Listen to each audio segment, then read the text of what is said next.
उत्तराखंड के एक ज़मीन के मामले में सुप्रीम कोर्ट ने एक फैसला सुनाया है। ये फैसला जो है एससी एसटी एक्ट के लिए है। हुआ क्या, एससी एसटी एक्ट में जो है सुप्रीम कोर्ट ने कहा कि अगर प्राइवेट जगह यानी पर्सनल यानी बंद कमरे में अगर किसी एससी एसटी समुदाय के लोगों को गाली दे दिया जाए या जाति सूचक जो है कोई बात बोल दिया जाए तो उस पर अब केस नहीं होगा। इसी के संबंध में हम बात करेंगे विधानसभा के पूर्व स्पीकर साथ में राजद नेता उदय नारायण चौधरी जी से। सर, सुप्रीम कोर्ट ने कह दिया कि भाई प्राइवेट में कुछ कीजिए, कोई दिक्कत नहीं है। देखिए, 2014 से जब से एनडीए की सरकार बनी है दिल्ली में, उस समय से लगातार जो दलित पिछड़ों के जो आरक्षण हैं, उस आरक्षण में के ऊपर हमले होते आ रहे हैं, या जो उसके फेवर में जो कानून बने हुए हैं उस कानून को कमज़ोर करने की चेष्टा की जा रही है लगातार। उदाहरण के लिए मैं आपको बताना चाहता हूं, आज के तारीख में जो डॉक्टर भीमराव अंबेडकर ने संविधान बनाया, उस संविधान के अनुसार 49% आरक्षण में पूर्ण बहुजन समाज है और 51% सामान्य कोटि के लोगों के लिए था। लेकिन एनडीए की हुकूमत में अब 39% ही मात्र आरक्षण रह गया है और 61% सामान्य कोटि के लिए आरक्षण हो गया। और ये भी कह दिया गया, मैं क्यों कहा, कोर्ट के द्वारा, कि जो जिस कोटि का है उसी कोटि में रहेगा।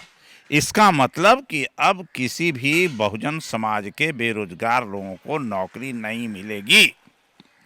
ठीक इसी तरह से जब 2 अप्रैल 1918 को पूरे देश में 2018 पूरे देश में भारत बंद किया गया। क्यों किया गया? एससी एसटी एक्ट को कमजोर करने की चेष्टा की गई थी और अब पुनः न्यायालय के द्वारा एससी एसटी एक्ट के अंतर्गत जो कर केस दर्ज होता था, उसके विरोध में ये फैसला आ गया कि पैरामीटर गिनेंगे, थर्मामीटर लगावेंगे। जो केस दर्ज करने वाला है वो थर्मामीटर लगाएगा कि वास्तव में उस गाली देने वाले का इंटेंशन क्या था।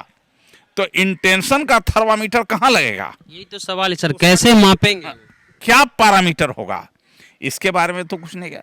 उसका पैरामीटर सीधे तौर पर यह कहा गया है कि आप एससी एसटी एक्ट को जितना कमजोर कर सकते हैं उतना कमजोर कीजिए। ये कमजोर करने की साजिश है।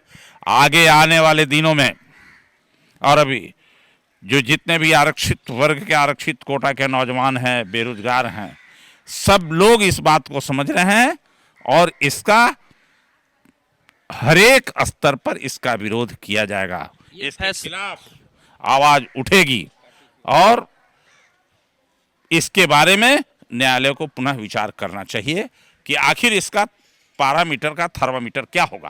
सर, ये फैसला कहीं उच्च जाति को संरक्षक तो नहीं देते, या जो एससी एसटी समुदाय है उनका मनोबल जो है इससे घटेगा?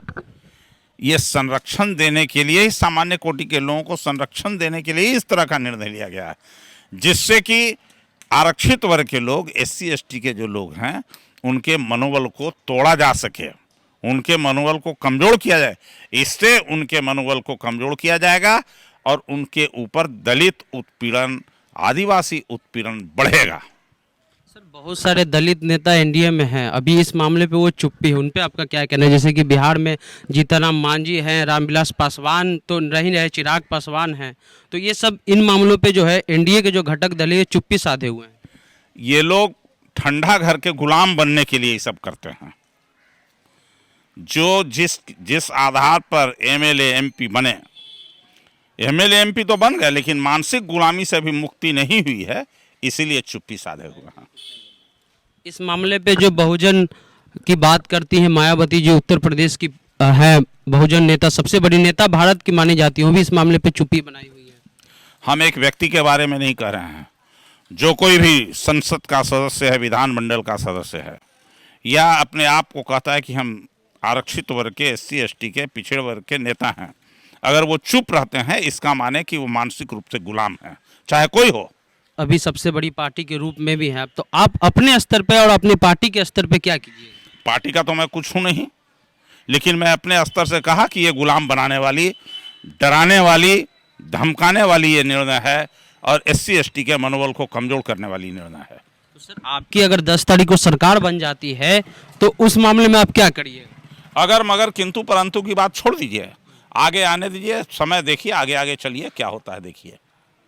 ये उदय नारायण चौधरी थे हमारे साथ। उन्होंने कहा कि अभी जो है जितने भी राजनीतिक पार्टी हैं, जो NDA के घटक दल हैं, वो एक तरह से आज भी गुलाम बने हुए हैं। अगर आपको ये वीडियो पसंद आए तो हमारे YouTube चैनल को सब्सक्राइब कीजिए, साथ में Facebook पेज को लाइक कीजिए। चलते हैं, जय हिंद, जय भीम।